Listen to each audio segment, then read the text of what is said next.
writ of execution. Ano ibig sabihin nito?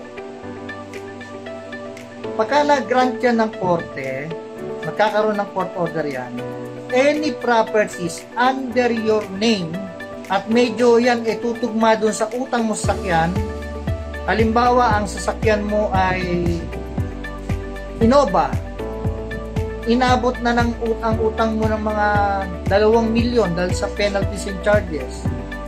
Tapos meron kang isang sasakyan na Montero, pero itong Innova pinasalo mo, hindi nagbayad. Itong Montero na nabayaran mo na, napunta na sa pangalan at wala na tong utang sa bangko. Pero dahil dun sa court order na writ of execution, pwedeng hatakin yung Montero, pwedeng maghatak ng any other properties ang sheriff para lang mabayaran yung Innova na kinuha mo. Paano kung ang bahay mo, kung Innova mo ay 2 milyon? Ngayon, ang bahay mo pala presyo 2 milyon. Ba, magugulat ka na lang. Yung palang titulo mo may tatak sa likod, naka-levy. Ha? Ibig sabihin, ni-levy ng sheriff yan.